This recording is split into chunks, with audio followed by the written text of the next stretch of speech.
And this is Starmer massively on the back foot. You know, his party is currently literally behind Reform in the polls, despite his enormous majority in the House of Commons. He's panicking, and they've rustled up this pathetic stunt. Well, taxpayers are not going to be deceived by this, are they? You know, taxpayers are entitled to be absolutely bloody furious that once again their intelligence is being insulted and their hard-earned cash is being squandered arranging exclusive private jet travel for Albanians who, you know, let's be frank, have broken the law. They've broken the law, and what are they getting? 4 seats each or something on the private. Isabel Oakeshott just went full gladiator on Keir Starmer, and this was anything but a polite, tepid political exchange. This was a scorched earth takedown capped with a brutal mic drop, leaving Starmer floundering like a cat caught in a sudden downpour. If you ever thought politics was boring, this roast will have you laughing, wincing, and double-checking you heard it right, because yes, she really did just say that, and the fallout is richer, louder, and far more addictive than your first cup of morning coffee. It isn't because the man is stupid, it's because, and this is a theme I keep returning to, he lacks judgment. And that is so important for somebody at the top of politics. If you don't have the right judgment, you're not going to last long. So you ask the question, how does he get this off the front pages? Here's what I'm going to say about that. This is not going to go away until he reveals his secret. Yes. Now, I don't know exactly what his secret is, but he sure as hell has got one or more secrets, and they relate in some way to Lord Ali and to his family. Keir Starmer walked into British politics like a man convinced a spreadsheet and a lukewarm cup of tea could spark a revolution, somehow managing to make being leader of the opposition feel like hosting a PowerPoint presentation on tax codes. If charisma were currency, Starmer would be rattling a tin outside Westminster, and then came Isabel Oakeshott, subtle as a sledgehammer with the restraint of a toddler in a sweet shop. Because if Starmer thought he could mumble his way through yet another beige press conference, Oakeshott stormed in with fireworks, sarcasm, and a full-scale verbal wrecking ball. Moments ago, I signed a deal to secure the joint UK-US base on Diego Garcia. This is absolutely vital for our defence and intelligence, and therefore for the safety and security of the British people. The full assessment of why this is so important is highly classified, but I want to speak as frankly as I can. The strategic location of this base is of the utmost significance. First swing, whack. Isabel Oakeshott didn't bother warming up and went straight for the obvious. Keir Starmer talks like he's narrating a BBC documentary about glue drying. A voice that doesn't just lack energy, but carries the tragic aura of a sock that's lost its partner in the wash. Oakeshott called it exactly what it is, political ambient noise, because Starmer doesn't just drone on, he drones down. And if there were a global championship for turning enthusiasm into dust, Keir would already be holding the trophy. Twice. Right there. Okay. Because which of us has any confidence in our border authorities to be checking who's coming in and out, who's overstaying? I mean, this is a complete nonsense. It will rely heavily on people voluntarily returning when their visas run out. I have no confidence whatsoever that this will be properly regulated, that the limits on it will be properly enforced. So what Starmer may well have done is open the doors to a whole other wave of immigration, and that is so politically dangerous for him. I mean, setting aside what it means for the country, it's really politically. She didn't stop at his delivery.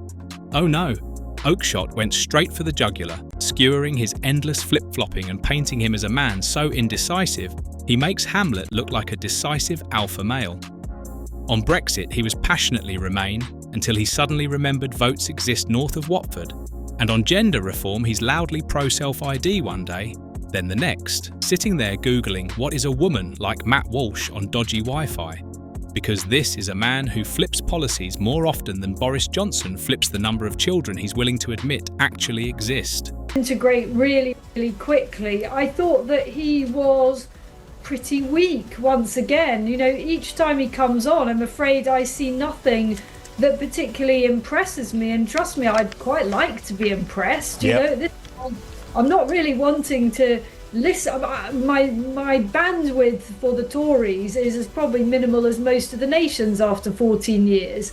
I thought Keir Starmer was really on the back. Oakeshott tore into his waffling with the grace of a lion mauling a slow-moving antelope, saying Starmer's political compass spins like a dodgy weather vane in the middle of a tornado, 1 minute promising a bold new future, the next hedging harder than a banker in 2008.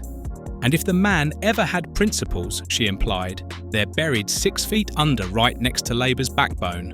Then came her sharpest strike, the so-called Man of the People Act, because Starmer's idea of connecting with working-class Britain is walking past a Greggs without flinching, trying so hard to look relatable that he once held a pint so awkwardly it looked like he'd never seen liquid before, prompting Oakeshott to liken his PR stunts to a malfunctioning AI robot loose in a football pub, an assessment that felt brutally accurate since Starmer trying to look down to earth is about as convincing as Elon Musk blending in at Wetherspoons.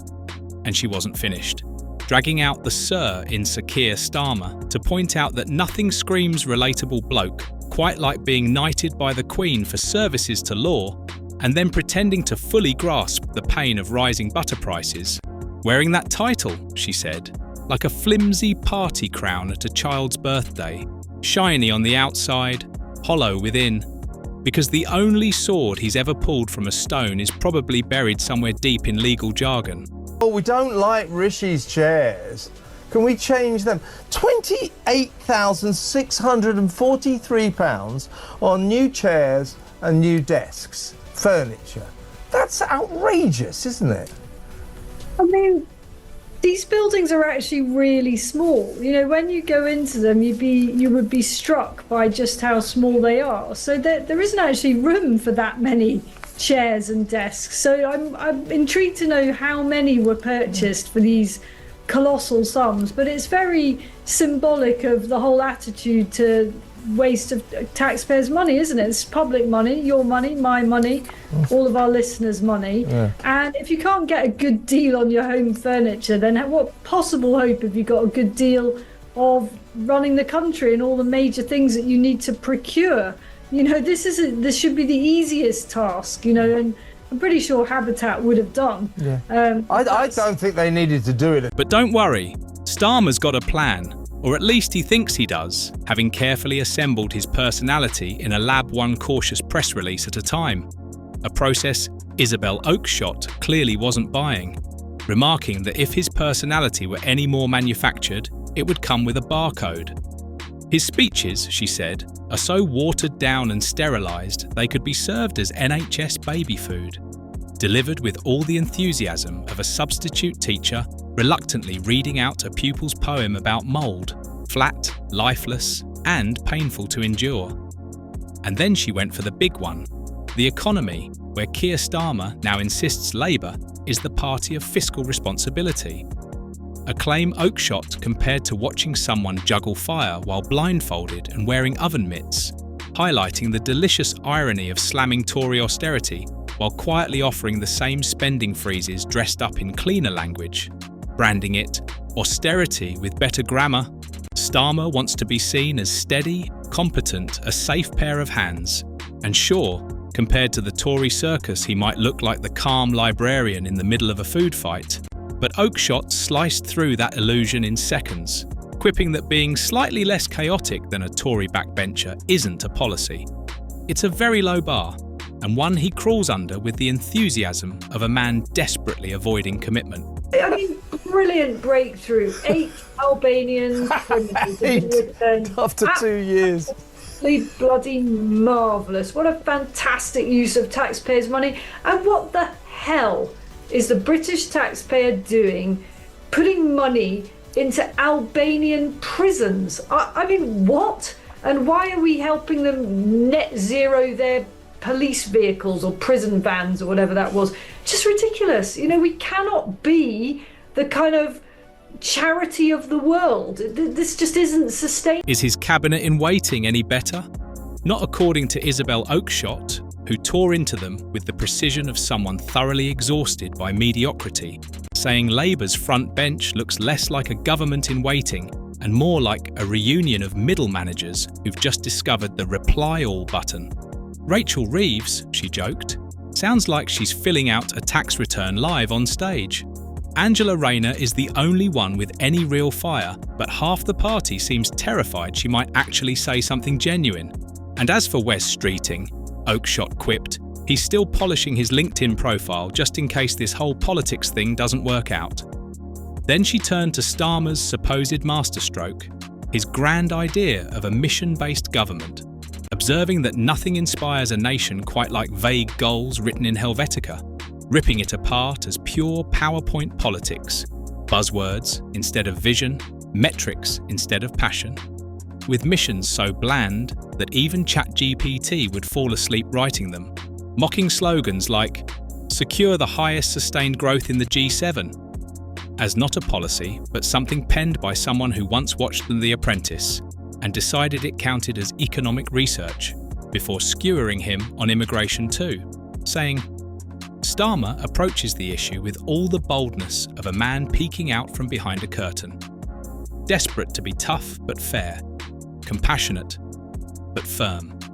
Like trying to grill a steak while keeping it vegan, dodging specifics as if they're dodgeballs flying straight at his head, pro-refugee one moment and nodding solemnly at voter concerns the next, with Oakeshott's final verdict landing cleanly. The only thing Keir Starmer seems truly firm on is never, ever being firm on anything. A man who said that he wants to talk to the private sector about the NHS, but they're all very good at it. When you watch something like that and you interview these people day in, day out like we do, you realise that actually they're not going to give away anything, which is in fact, this probably sounds an awful thing to say, but I don't think is very good for all of us. I think we should demand more honesty and more transparency from our politicians. Do you know what I mean? Completely. And he's come up with a new line of defence on that unbelievable comment about not using private healthcare even if one of his relatives was really, really suffering. His new line of defence is quite a clever one, is, well, it would look awful for me to do that because, you know, I'm trying to become the Prime Minister of this country, so I can't be seen to skip the queue.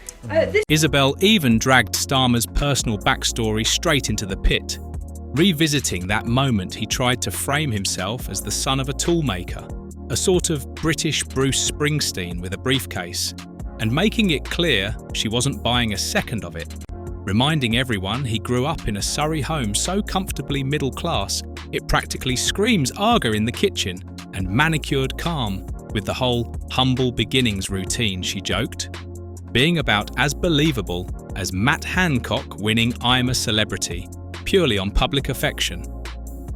She mocked the carefully staged image of his modest North London home too, saying it looks like it was lifted straight from an overpriced Waitrose catalogue, branding Starmer.